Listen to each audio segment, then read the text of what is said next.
വാഴ biopic of A billion boys എന്ന ചലച്ചിത്രം ആരംഭിക്കുന്നത് ഒരു വാഴത്തോപ്പിൽ നിന്നുമാണ്. സൈക്കിൾ ചവിട്ടി ഒരു പറ്റം സുഹൃത്തുക്കളും 2 കുട്ടികളും വാഴത്തോപ്പിലേക്ക് എത്തുകയായിരുന്നു. പിന്നീട് അവരോടായി ആ കൂട്ടത്തിലെ അജോ തോമസ് എന്ന യുവാവ് അവരുടെ കഥ പറഞ്ഞു തുടങ്ങി. ലോകത്ത് 3 തരം കുട്ടികളാണുള്ളത്. ഉറച്ച തീരുമാനത്തോടെ പഠിച്ച് ജീവിതത്തിൽ വിജയം നേടുന്നവർ ആദ്യ കൂട്ടർ, അച്ഛനമ്മമാരുടെ ആഗ്രഹത്തിന് ഒത്തുപഠിച്ച് അവരുടെ ഇഷ്ടത്തിനനുസരിച്ച് ജോലി ചെയ്ത് ജീവിക്കുന്ന രണ്ടാമത്തെ കൂട്ടർ, ഇതിലൊന്നും പെടാത്ത 3ാമത്തെ കൂട്ടരുണ്ട്. എന്തിനാ പഠിക്കുന്നതെന്ന് അവർക്കും അറിയില്ല, പഠിപ്പിക്കുന്നത് എന്തിനാണെന്ന് വീട്ടുകാർക്കോ അധ്യാപകർക്കോ അറിയില്ല. ഇത് അത്തരത്തിലുള്ളവരുടെ കഥയാണ്. കുറേയധികം വർഷങ്ങൾക്ക് മുമ്പ് വീട്ടിലേക്കൊരു വാഴത്തൈ വാങ്ങാൻ തോമസ് എന്ന യുവാവ് കാർഷിക വിപണന കേന്ദ്രത്തിലെത്തി. പക്ഷേ അപ്പോഴേക്കും അവസാനിച്ചിരുന്ന ഒരേ ഒരു വാഴത്തൈ രാധാകൃഷ്ണൻ എന്ന വ്യക്തി വാങ്ങിയിരുന്നു. രാധാകൃഷ്ണൻ വാഴത്തൈയുമായി രാത്രിയോടെ വീട്ടിലെത്തി. ഭാര്യ രാധിക കുളിച്ചൊരുങ്ങി നിൽക്കുകയായിരുന്നു. രാത്രി തന്നെ വാഴത്തൈ നടട്ടെ എന്ന് രാധാകൃഷ്ണൻ ചോദിച്ചപ്പോ ഇപ്പോഴാണോ വാഴത്തൈ നടന്നത് എന്ന മട്ടിൽ രാധിക ചോദിച്ചതും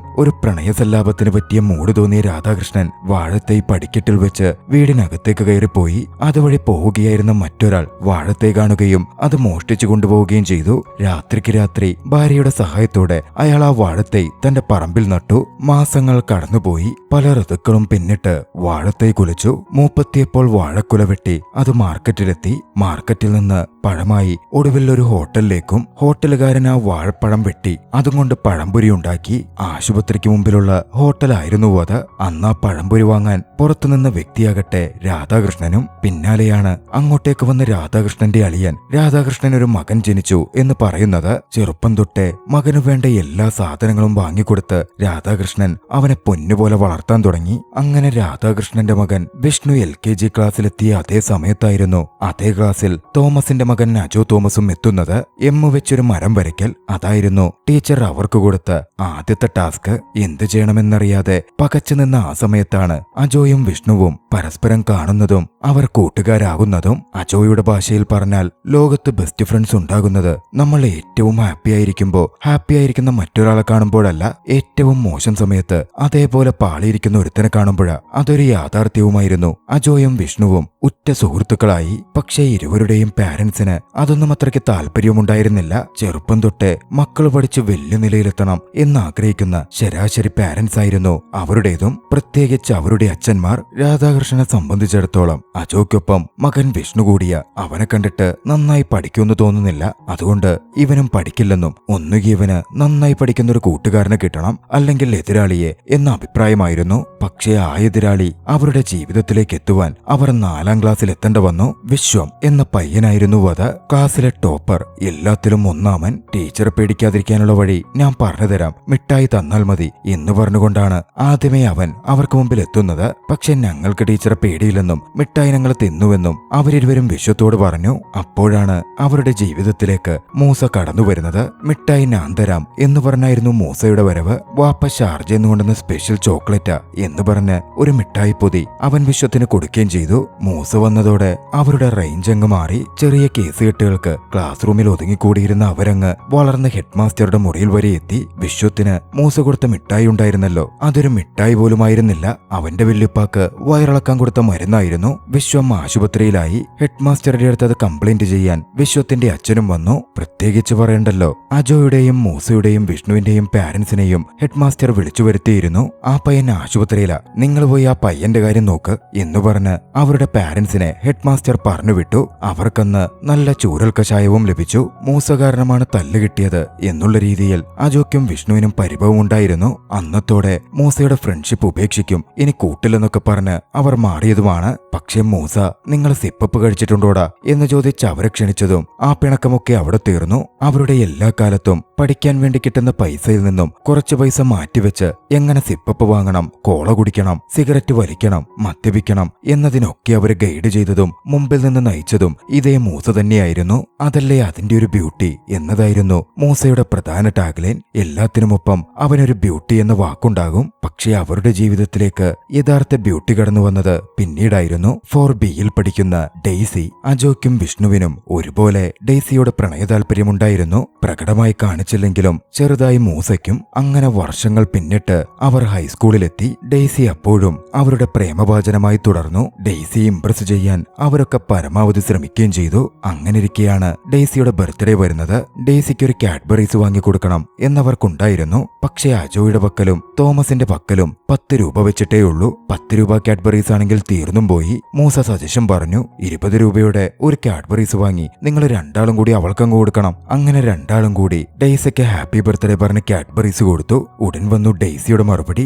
ആ മൂസ പറഞ്ഞിരുന്നു ഗിഫ്റ്റ് വാങ്ങി നിങ്ങളുടെ കയ്യിൽ തന്നുവിടുമെന്ന്. മൂസയുടെ ഒരു സ്പെഷ്യൽ താങ്ക്സ് പറഞ്ഞേക്കണേ. അത് കേട്ട് വിഷ്ണുവും തോമസും അക്ഷരാർത്ഥത്തിൽ ഞെട്ടുന്നുണ്ട്. പിന്നെ പറയണ്ടല്ലോ, കൂട്ടുകാർ തമ്മിൽ ഒരു കൂട്ടയിടി തന്നെ നടന്നു. സ്കൂൾ ഗ്രൗണ്ടിൽ വീണ് ദേഹത്തൊക്കെ ചെളി പുരളുകയും ചെയ്തു. ഇപ്പോ തന്നെ അവളോട് പോയി ഉള്ള കാര്യം പറയണം എന്നായിരുന്നു വിഷ്ണുവിന്റെയും അജോയുടെയും ആവശ്യം. മൂസ ഒന്നും മടിച്ചെങ്കിലും കൂട്ടുകാരെ നിർബന്ധിച്ചപ്പോ മനസ്സില്ലാ മനസ്സോടെയെങ്കിലും അവളോട് പോയി അത് പറയാൻ വേണ്ടി അവർക്കൊപ്പം അവൻ ക്ലാസ് മുറിയിലേക്ക് ചെന്നു. അവിടെ ചെന്നപ്പോ അവര് കണ്ട കാഴ്ചയോ, ഡെയ്സി വിശ്വത്തിന് അവര് വാങ്ങിക്കൊടുത്ത കാഡ്ബറീസിൽ ഒരു കഷ്ണം വായിൽ വെച്ച് കൊടുക്കുന്നു. വിശ്വം ഒരു പ്രണയലേഖനം അവൾക്ക് കൈമാറുന്നു. അത് കണ്ടവർ അന്ന് ദേഷ്യത്തിൽ അലറി വിളിച്ചിരുന്നു. അന്ന് അവരുടെ ജീവിതത്തിൽ 2 കാര്യങ്ങൾ സംഭവിച്ചു. ഡയറി മിൽക്ക് അവർ എന്നേക്കുമായി വെറുത്തു. BC വിശ്വം അവരുടെ സാധാരണ ശത്രുവിൽ നിന്ന് ആജന്മ ശത്രുവായി മാറി. പിന്നീട് അവർക്കിടയിൽ പ്രണയവും പെണ്ണുങ്ങളും പ്രശ്നമാകും എന്നൊരു സംസാരം വന്നപ്പോ തൽക്കാലത്തേക്ക് അതൊന്നും നമുക്കിടയിൽ വരരുത് എന്നൊരു തീരുമാനം അവരെടുത്തു. എന്തായാലും ഇനി മുതൽ നന്നാവണം, നന്നായി പഠിക്കണം, പ്രശ്നങ്ങളിലൊന്നും പെടരുത്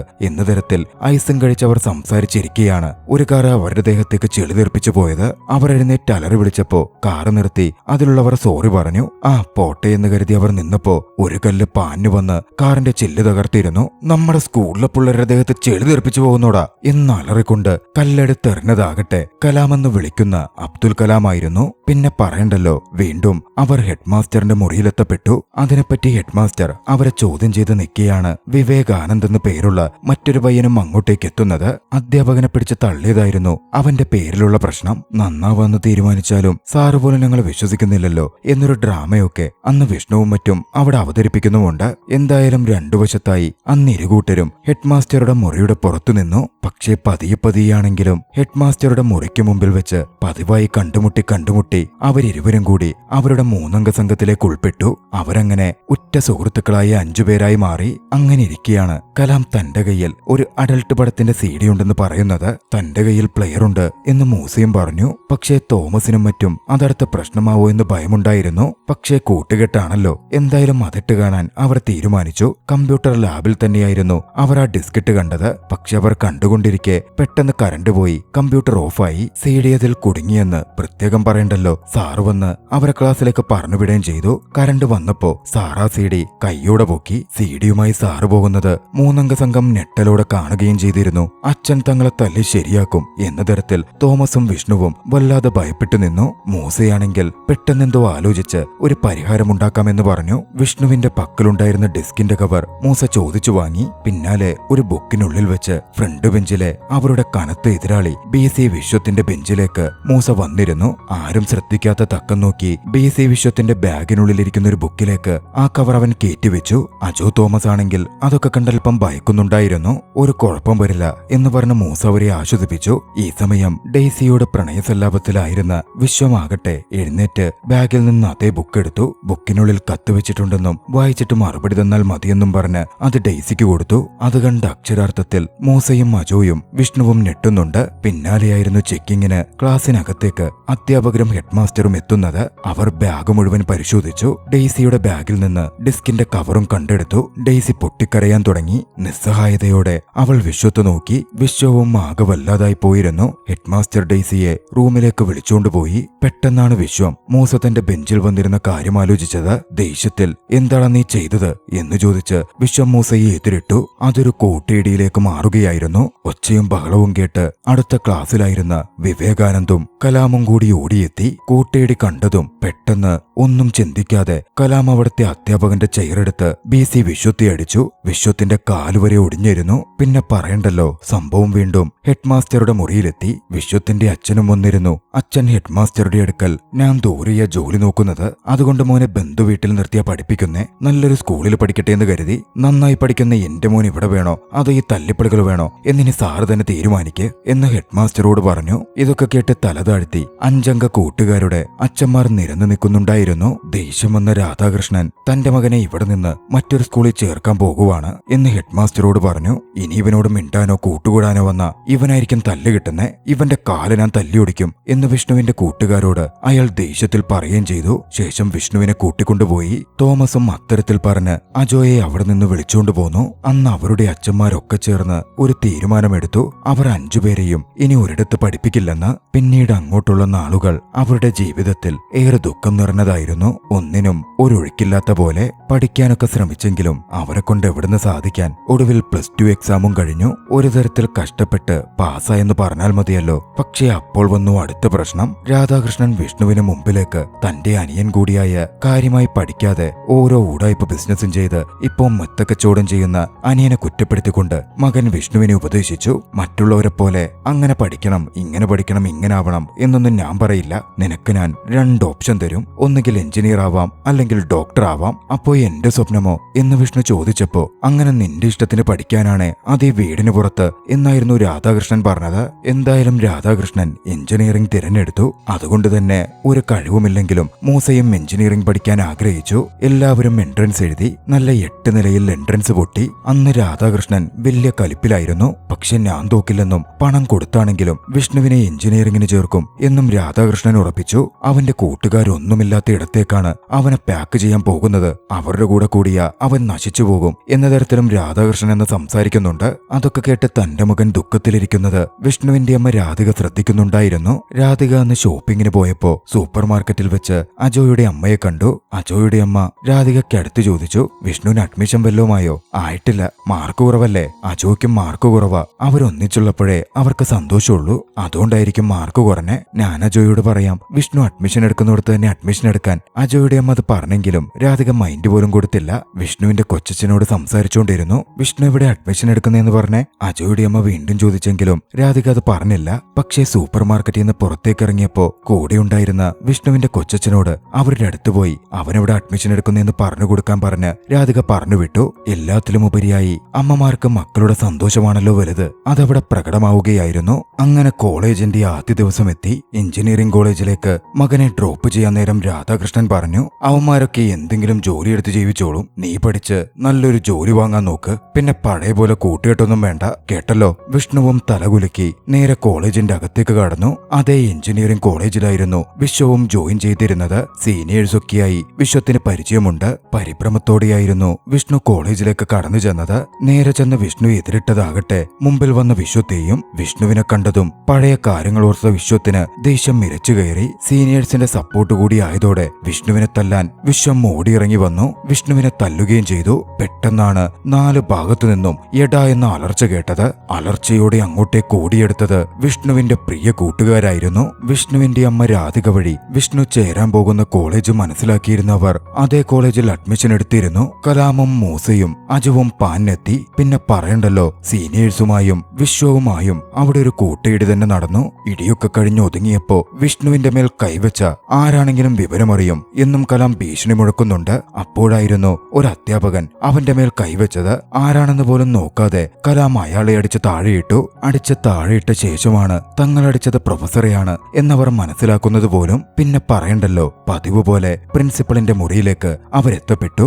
അവരുടെ പാരന്റ്സും വിളിപ്പിക്കപ്പെട്ടിരുന്നു. അങ്ങോട്ടേക്ക് വന്ന രാധാകൃഷ്ണൻ മറ്റ് പാരന്റ്സിനെ കണ്ടതും ദേഷ്യത്തിൽ പ്രിൻസിപ്പളിനെ കാണാൻ പോലും കൂട്ടാക്കാതെ തിരികെ പോന്നു. തോമാച്ചനും അത്തരത്തിൽ തന്നെയായിരുന്നു പ്രവർത്തിച്ചത്. കലാമിന്റെ വാപ്പയും ഇറങ്ങിപ്പോയി. മൂസയുടെ വാപ്പ മാത്രമായിരുന്നു കുട്ടികളെ സപ്പോർട്ട് ചെയ്യാനും പ്രിൻസിപ്പലിനോട് സംസാരിച്ച് കാര്യങ്ങൾ സോൾവ് ചെയ്യാനും അവിടെ ഒറ്റപ്പെട്ടു നിന്നത്. ഒരു തരത്തിൽ ഡിപ്ലോമാറ്റിക്കായി സംസാരിച്ചും അടികൊണ്ട അധ്യാപകനോട് കുട്ടികളുടെ ഭാവിയല്ലേ ഒന്ന് ക്ഷമിക്കുന്നൊക്കെ അപേക്ഷിച്ചും ഒരു തരത്തിൽ മൂസയുടെ വാപ്പ അവരെ ഏവരെയും പ്രിൻസിപ്പൽ ഓഫീസിൽ നിന്ന് ഇറക്കിക്കൊണ്ടുവന്നു. എന്തായാലും അവരൊന്നിച്ചുള്ള കോളേജ് ജീവിതം അവിടെ തുടങ്ങുകയായിരുന്നു. കൂട്ടത്തിൽ അലോട്ട്മെന്റ് വെച്ചപ്പോ മാറിപ്പോയ വിവേകാനന്ദ് മാത്രം മറ്റൊരു കോളേജിൽ പെട്ടിരുന്നു. അതുകൊണ്ട് തന്നെ വൈകുന്നേരം ബസ് സ്റ്റോപ്പിൽ വെച്ച് അവരേവരും കണ്ടുമുട്ടും. പിന്നെ അങ്ങോട്ടേക്ക് ചുറ്റിക്കറങ്ങലും ബാക്കി കാര്യങ്ങളും സംഭവിക്കും. കോളേജിന്റെ ആദ്യഘട്ടത്തിൽ നന്നായി പഠിക്കണമെന്നൊക്കെ അവർ തീരുമാനിച്ചെങ്കിലും വൈകാതെ ഇത് തങ്ങൾക്ക് പറ്റിയ പണിയല്ല എന്ന് മനസ്സിലാക്കിയവർ പതിവ് പോലെ അവരുടെ ഉഴപ്പൻ മട്ടിലേക്ക് കടന്നു. നാളുകൾ അങ്ങനെ കടന്നുപോയിക്കൊണ്ടിരിക്കുകയാണ്.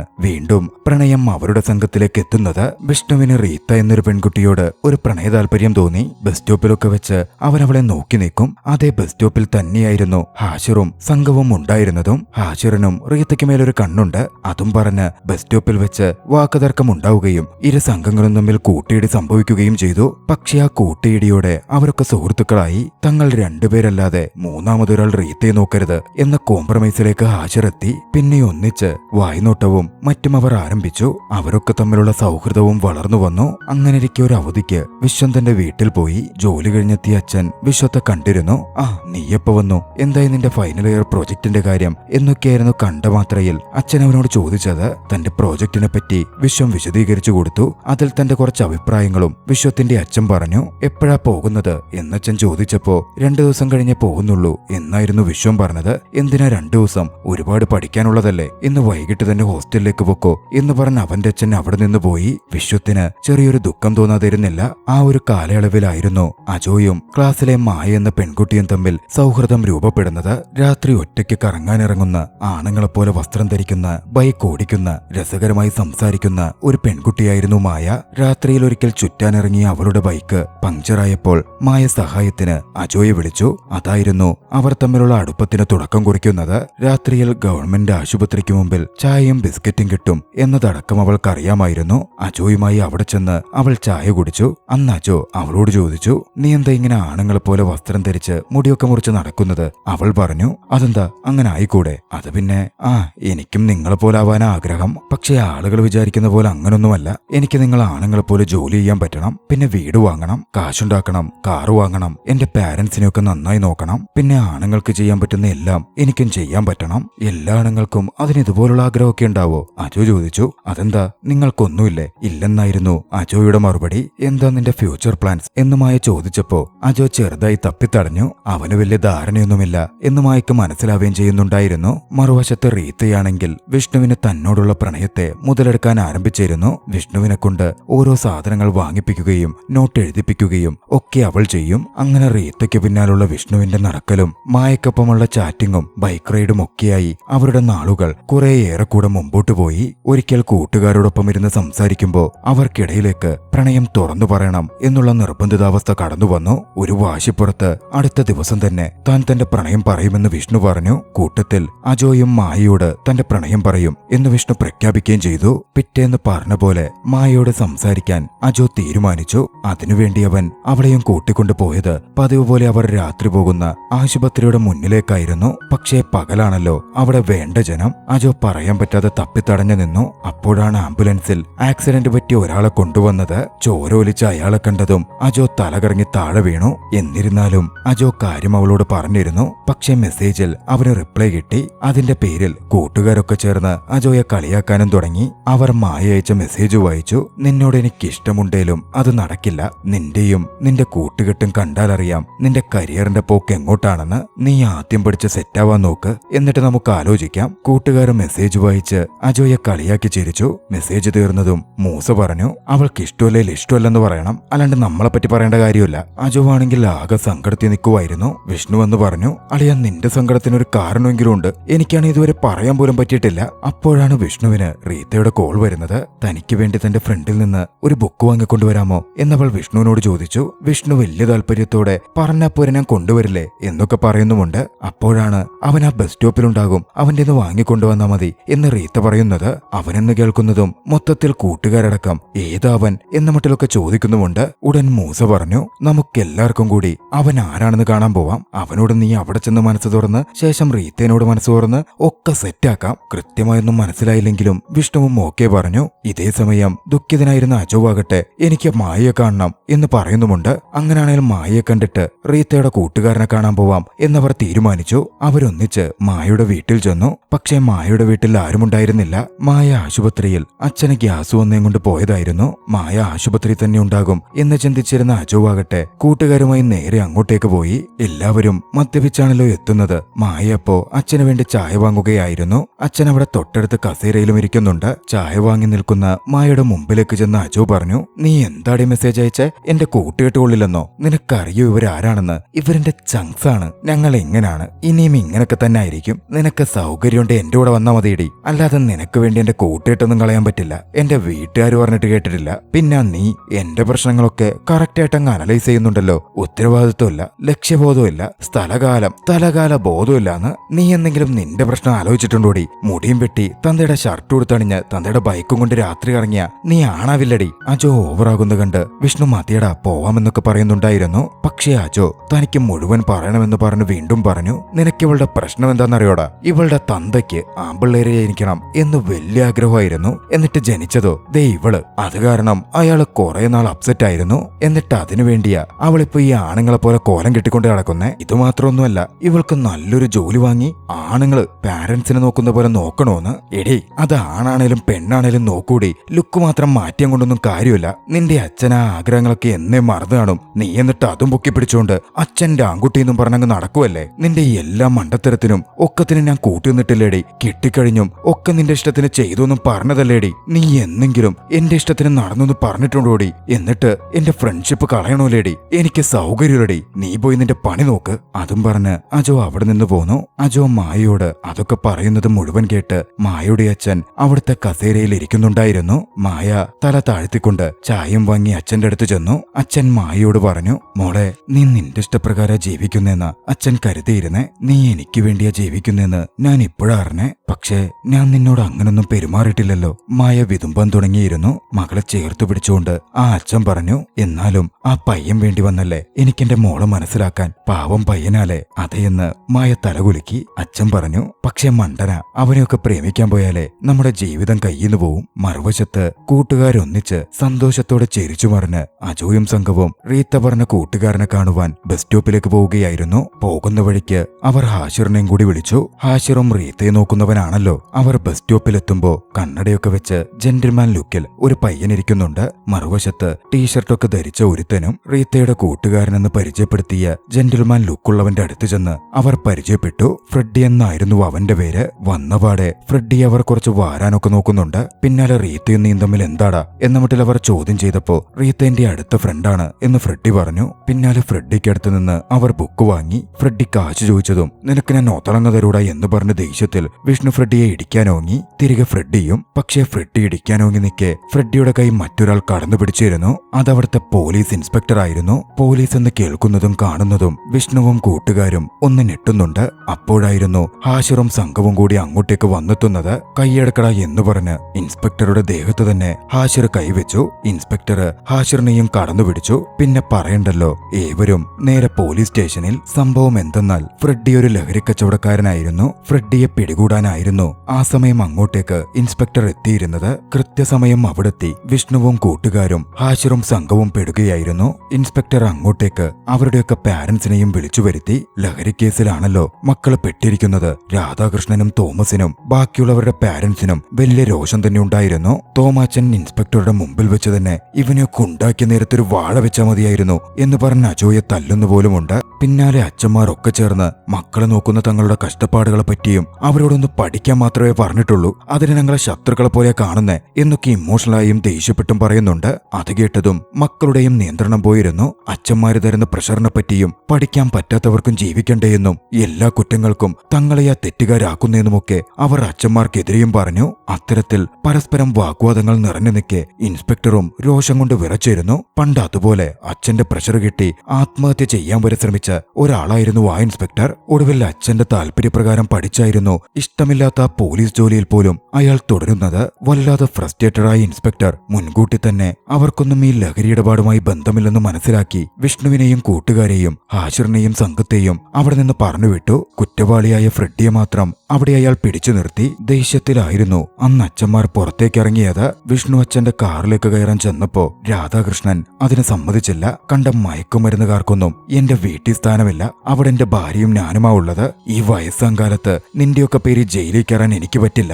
നിന്റെ തലവട്ടം ഇനി ആ പരിസരത്ത് കണ്ടുപോകരുത് എന്ന് പറഞ്ഞ് വിഷ്ണുവിനെ ഒഴിവാക്കി രാധാകൃഷ്ണൻ കാറെടുത്ത് അവിടെ നിന്ന് പോന്നു. മറ്റു പാരന്റ്സ് അവരുടെ മക്കളുമായി ബൈക്കിൽ അവിടെ നിന്ന് പോന്നു കഴിഞ്ഞിരുന്നു. വിഷ്ണു ഒറ്റപ്പെട്ടു നിന്നു. വീട്ടിലെത്തിയതും മൂസ വാപ്പയോട് വണ്ടിയുടെ ചാവി ചോദിച്ചു. എന്തിനാണെന്ന് ചോദിച്ചപ്പോ വിഷ്ണുവിനെ വിളിക്കാനാണെന്ന് പറഞ്ഞു. മകനെ മനസ്സിലാക്കുന്ന ഒരച്ഛനായിരുന്നു അയാൾ. മൂസയ്ക്ക് വണ്ടിയുടെ ചാവി കൊടുത്തു. വിവേക് സുലേഖിനെയും കൂട്ടി മൂസ സ്റ്റേഷനിലേക്ക് എത്തുമ്പോഴേക്കും വിഷ്ണുവിനെ അവിടെ കാണാനുണ്ടായിരുന്നില്ല. മൂസയും വിവേകും അജോയും കലാമും കൂടി ചേർന്ന് വിഷ്ണുവിനെ അവിടെ മുഴുവൻ അന്വേഷിക്കാൻ തുടങ്ങി. എവിടെയും അവർക്ക് കണ്ടുകിട്ടുന്നുണ്ടായിരുന്നില്ല. ഒടുവിൽ അവരുടെ കോളേജിന്റെ മുകളിൽ കയറി ആത്മഹത്യ ചെയ്യാൻ തയ്യാറെടുത്തു നിന്ന് വിഷ്ണുവിനെ അവർ കണ്ടെത്തുകയാണ്. വിഷ്ണുവിനെ പറഞ്ഞു മനസ്സിലാക്കി താഴെ ഇറക്കാൻ അവർ ആവത് ശ്രമിച്ചു.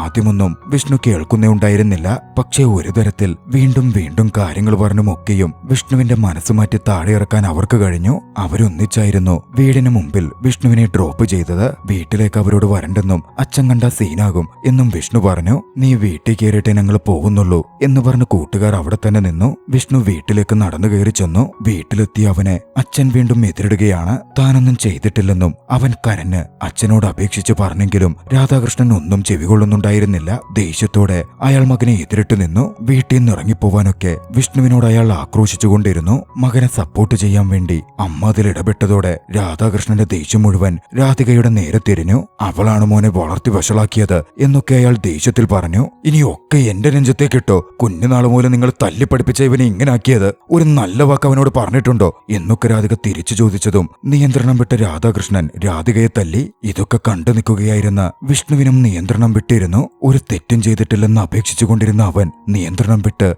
തന്നെ അംഗീകരിക്കാത്ത അച്ഛനെ തല്ലാൻ വരെ കയ്യോങ്ങി ചെന്നു. രാധികയായിരുന്നു അവനെ പിടിച്ചു നിർത്തിയത്. നിനക്കെന്നെ അടിക്കണോടാ എന്ന് ചോദിച്ച് രാധാകൃഷ്ണൻ വീണ്ടും മോനോട് തട്ടിക്കയറി ചെന്നതും രാധാകൃഷ്ണന്റെ അനിയൻ അയാളെ പിടിച്ചു നിർത്താൻ നോക്കുന്നുണ്ടായിരുന്നു. എല്ലാം കൊണ്ടും കുറ്റബോധവും വിഷമവും ദേഷ്യവും ഒക്കെ നിറഞ്ഞിരുന്ന വിഷ്ണുവാകട്ടെ അമ്മയുടെ പിടിപിടിപ്പിച്ച് അവിടെ നിന്ന് നേരെ ആ കെട്ടിടത്തിന്റെ മുകൾ നിലയിലേക്ക് ഓടി. മുകളിൽ നിന്ന് താഴേക്ക് എടുത്തു ചാടി. അവൻ വന്നു വീണത് അവന്റെ കൊച്ചച്ഛന്റെ മെത്തക്കച്ചവടം നടത്തുന്ന ഓമനിക്ക് മുകളിലേക്കായിരുന്നു. മെത്തയുണ്ടായിരുന്നതുകൊണ്ട് ജീവൻ നഷ്ടപ്പെട്ടില്ലെങ്കിലും സാരമായ പരിക്കുകൾ വിഷ്ണുവിന് പറ്റി. അത് നോക്കിക്കണ്ട് ഞെട്ടലോടെ അവന്റെ കൂട്ടുകാരും പുറത്തുണ്ടായിരുന്നു.